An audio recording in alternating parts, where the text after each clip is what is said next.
Sol said Sincere makes her nervous system feel at ease and rested. Sol is always talking about her nervous system in some way. Sol doesn't need a man. She needs a Xanax.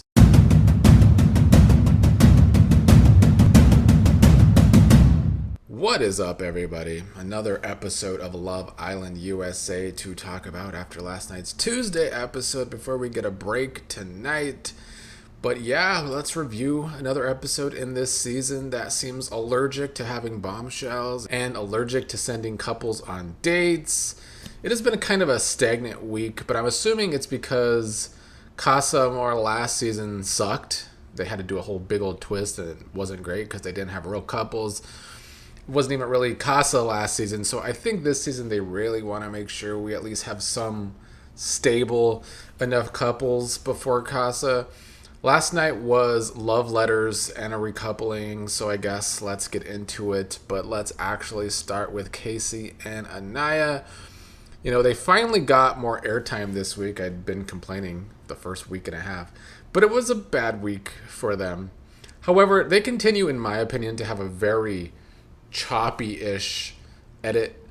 As we discussed yesterday in Monday's episode, they had an argument, but then at the end of that episode, they were sitting next to each other, laughing downstairs, giggling together, basically. In this episode, they cut out their breakfast scene. I feel like they want the problems between them to look worse than it actually is until we get to their letter reading. I guess they wanted to build up tension for us to then get to a sweet little letter reading. But in this episode, Trinity and Annayia talked about the fight with Casey.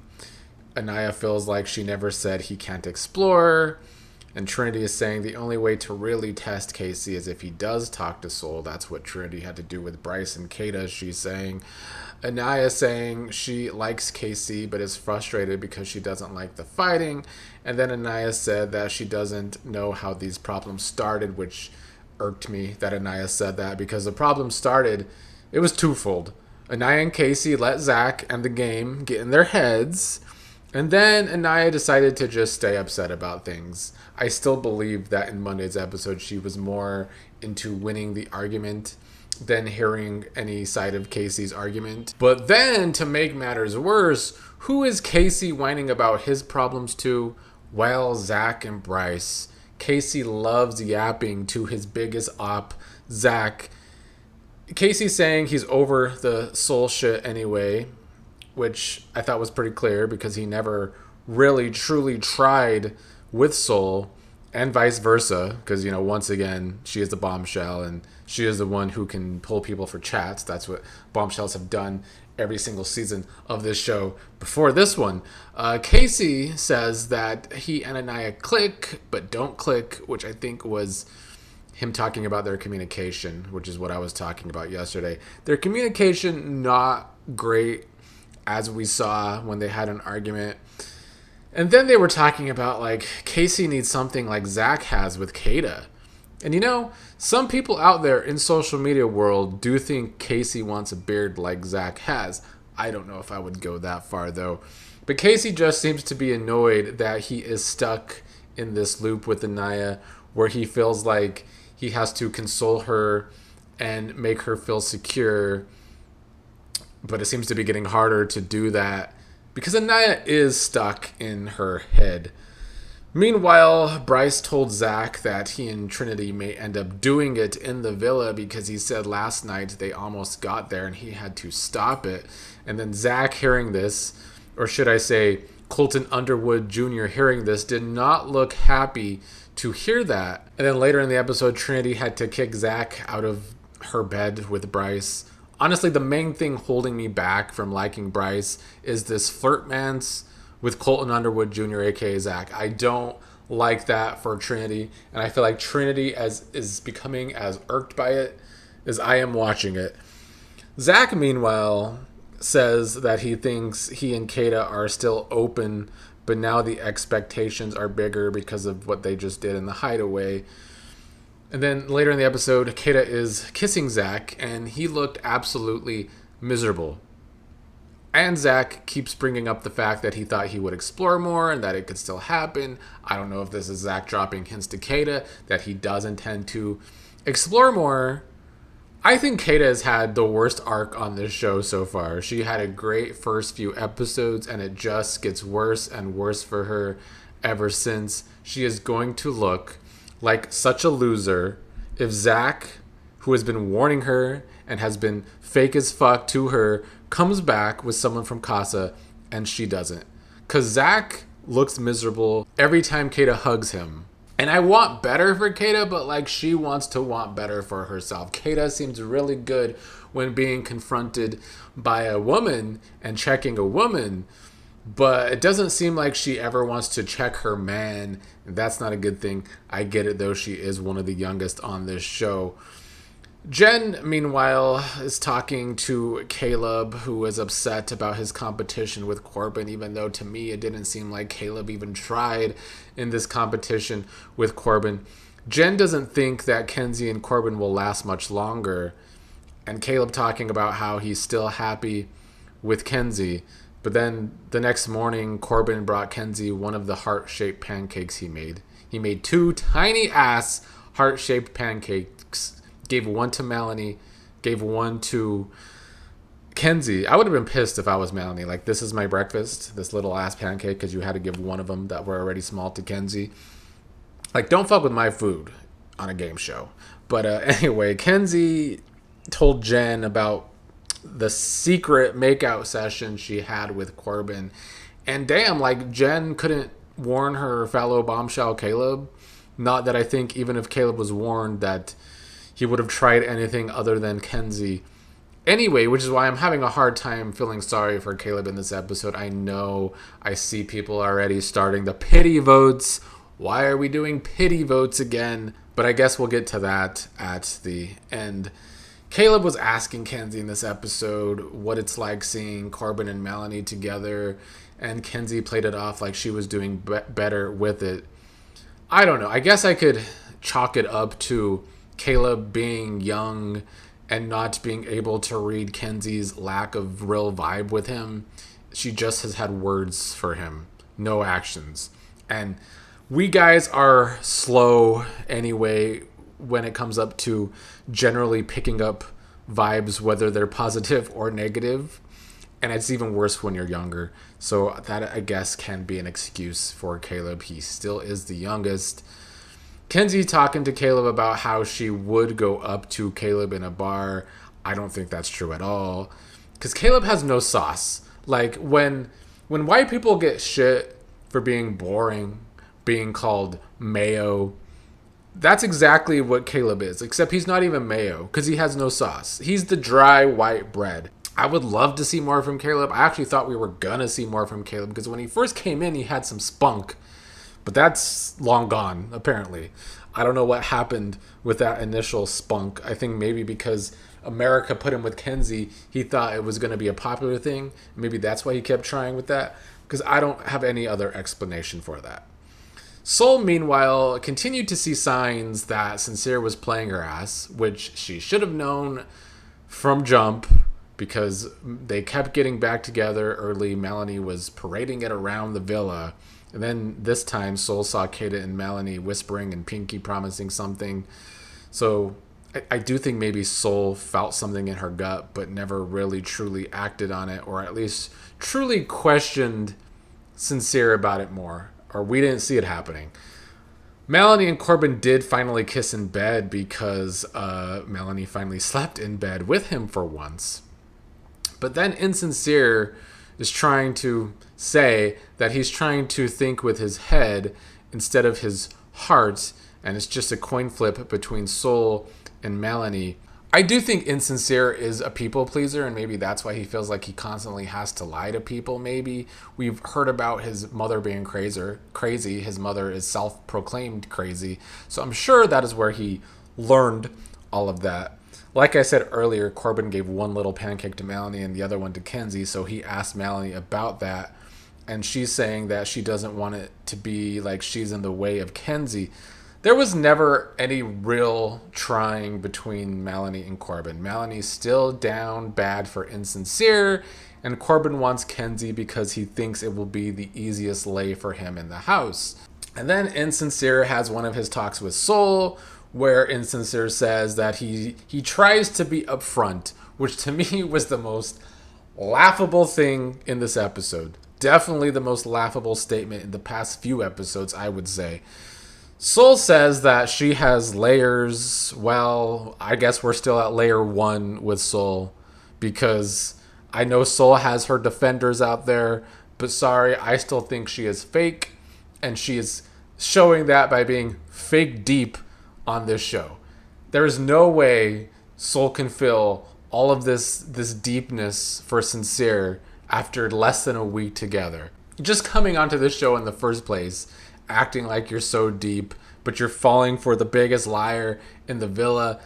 I don't like it. Soul is saying she's happy in this connection, and then Deep Soul thinks that she got a connection with Insincere on a foundation built on kissing. That's how Soul and Sincere first got together. It was all that kissing. Until I actually see some authenticity to her, maybe then I'll change my mind. But until then, still feel the same way about Soul. The only thing to talk about Gabe and Jen is that they were fucking. You know, that's all Gabe brings to this show. He will hook up with anyone, even right there in the room. But the main thing about this episode was their whole letter thing for the recoupling, where they got to write the letter to the person they want to couple up with. Some people aren't going to have some letters in their mailbox. Honestly, I was just glad to see that Gen Z could still write without AI for now, because Corbin did look like he was struggling to put words on paper. He was struggling anytime we saw him trying to write a letter. But the mail time came, and Bryce got the letter from Trinity, who in the letter said that Bryce is open-minded and patient with her. In her letter, Trinity made sure to say that the attraction was always there, which is what I've been saying all along. Trinity caught a vibe for Bryce from jump, the first kissing thing. And she said that Bryce is never worried about being himself, which is something she's not used to, which is something you get when you get an older guy. I do think as we all get older, we all get more comfortable with ourselves. I thought Trinity gave a good letter to Bryce. Trinity also got a letter from Bryce keeping them coupled up, where he said that what's so special about her is that she doesn't judge, and that she listens to him, and that she hears him. Bryce has always said that their communication is what makes them strong, and I think he's right. He also said that he still feels butterflies with her, and that he wakes up every day thinking about that she chose him. I do think that is special to Bryce. I still wonder if we ever get an older girl in the house that might show interest in Bryce, if that would change things. But until that casting happens, we just have to go on what we have. Jen and Gabe gave letters to each other. I didn't really take any notes other than that Jen is learning Portuguese for him, which is cute, I guess. But Jen and Gabe do nothing for me.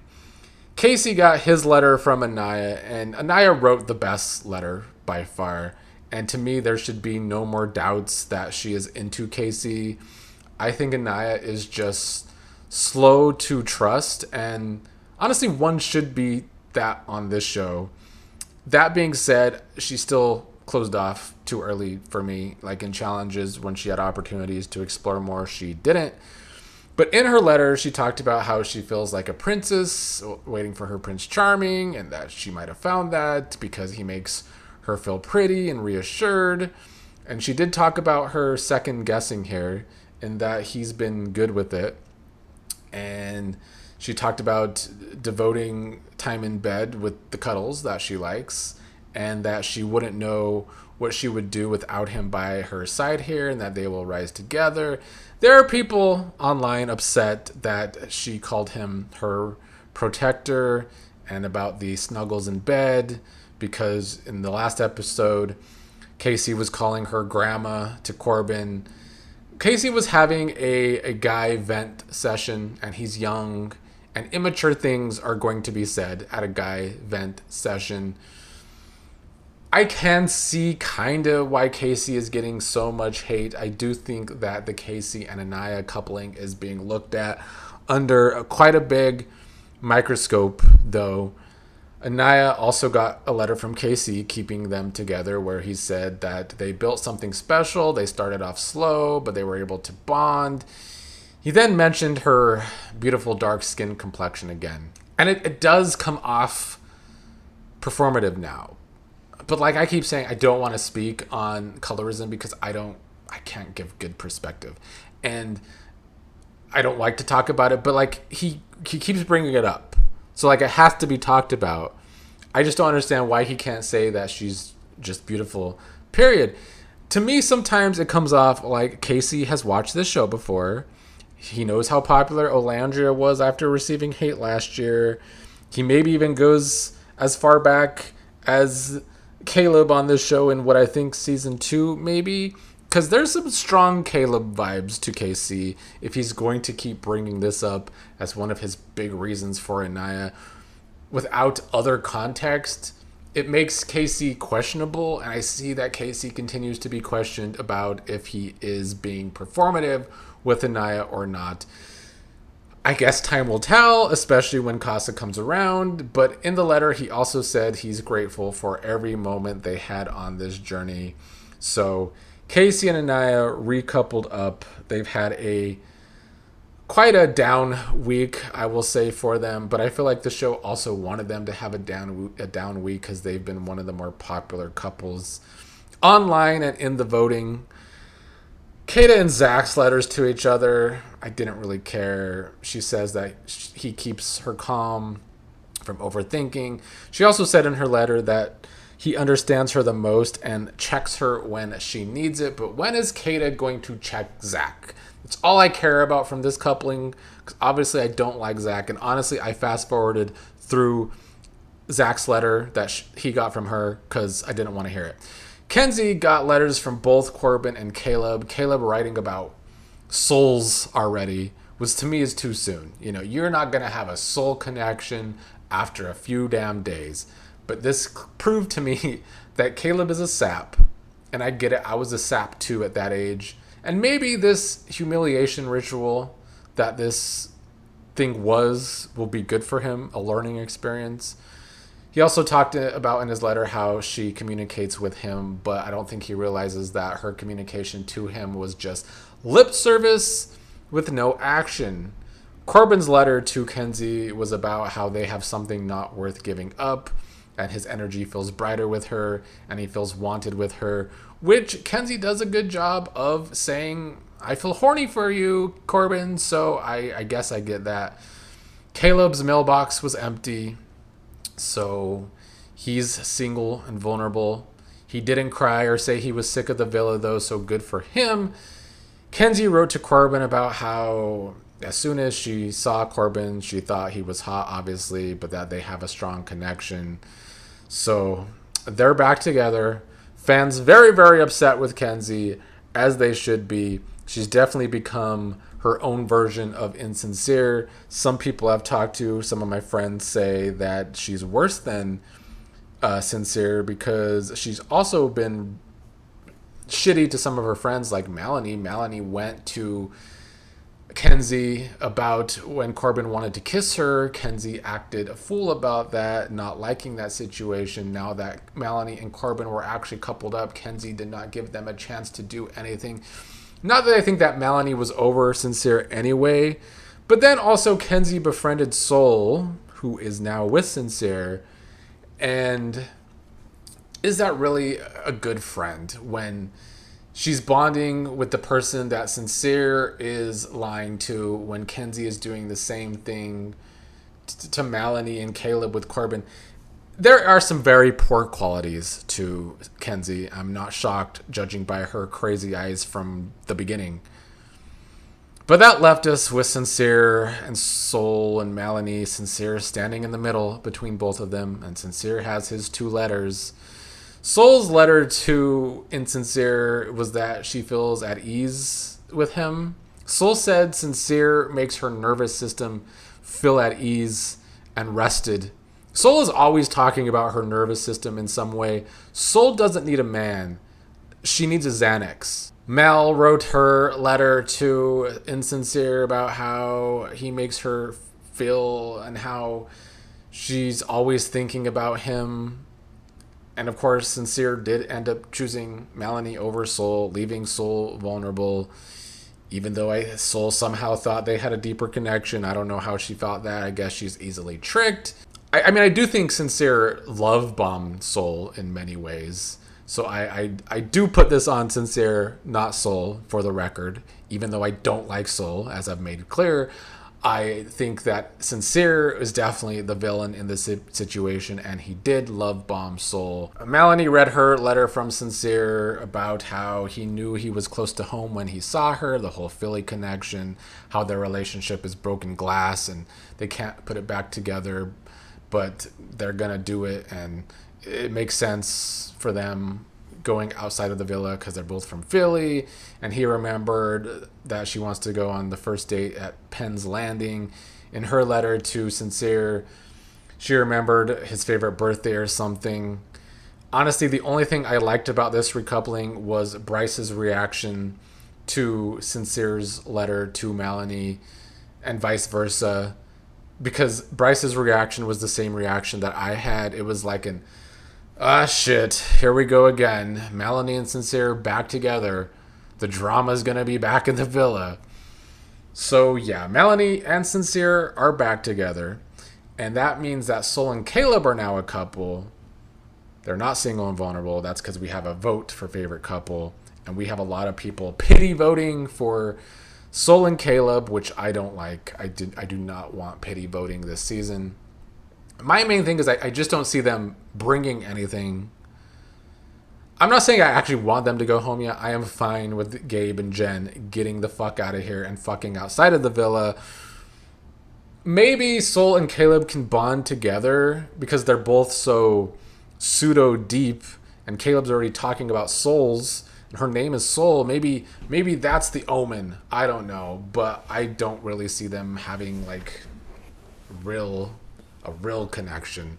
I'm open-minded to it, and I don't think they're going to be voted out on the next episode because the pity votes they're getting. I expect Jen and Gabe to be voted off if a couple is being voted off. If it's a single person of each sex getting voted off, I don't know. I don't know who else will be at the bottom. I feel like the fans are saying they're strategically voting for Caleb and Soul so that Corbin and Kenzie don't get votes. Corbin and Kenzie could be towards the bottom. I don't see the villa voting them out, though, if it's a couple thing. If it's a single thing and enough people are sick of Kenzie's shit, maybe. We'll see, though. That was this episode. It had its moments, but like overall, it was not a good past 5 episodes. I feel like 3 out of the last 5 episodes have been on the boring side for me personally. I'm ready for more bombshells. I don't know if we're going to get more bombshells if Casa Amor is right around the corner. We'll see how they work this out. Production is not doing their thing this season.